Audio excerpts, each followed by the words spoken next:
When I gave my life to the Lord, I was a stripper, and I made a decision to completely change my life. I had no idea where to go to church, what to do, how to dress, and one day I was sitting out at a coffee shop, and some girls were walking around, and they were telling everybody about their church. Well, I was so excited. I thought, this is going to be it. This is going to tell me where I can go. Maybe they'll be my friends. And instead, they took one look at me and the way I was dressed and how I looked and gave me a dirty look and passed me over. I was going into 4th grade, and that summer my parents sat me down and told me that they were getting a divorce. And I remember being blown away by that. And then on top of that, we showed up at church over the next few weeks, and I just remember feeling this difference there, that we weren't supposed to be there. Like, you know, we had divorce slapped around our chest. And for me, it made me feel like there was something wrong with me. I trusted Christ when I was in high school. Decided to go to Bible college so I could figure out some of the answers to my questions as far as the Bible and God and making that work practically.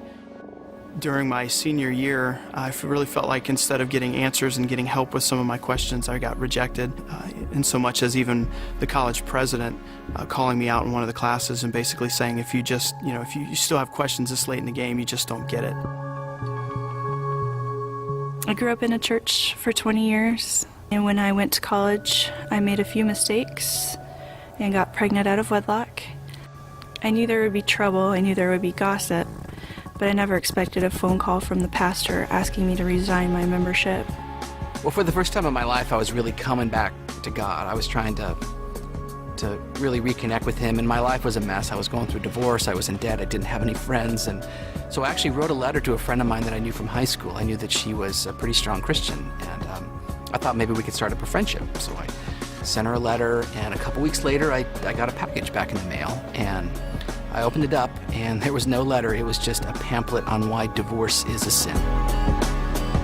Well, I struggled with same-sex attraction all my life, and being a Christian and brought up in a Christian home, Christian school, I had difficulties dealing with it, and went to my pastor because I knew there was some kind of issue with me and I had some problems, and instead of receiving spiritual guidance, I received, hatred. And I was condemned, and I was asked to leave the church. There came a point in my marriage where things got really rocky. I made a decision to trust the people at the church and start telling them about what was happening. And I expected them to try and understand. I expected them to help, to accept us, broken like we were, but instead they judged us, they judged me, they blamed me. It was definitely not okay to not be okay. I was 5 years old. I was going to Sunday school, and I seen a statue of Jesus, and I knew my grandmother would really like it, so I took it from the church and gave it to my grandmother. The next Sunday, whenever I went back to church, the preacher took me aside and told me I was going to go to hell for stealing. And it really scared me, and that really turned me off. And I asked my mom if I had to go to church anymore, and she said not if I didn't want to. So I stayed away from church for 31 years. And I pretty much went to hell for the next 31 years. It made me feel rejected. I was totally crushed. To this day, it affects my family. What good did that do anybody? God forgave me, but the church couldn't. I wish He would have treated me like a brother instead of a piece of garbage. We need to be examples and not tell people what they have to do and what they should do, but just show them what we do.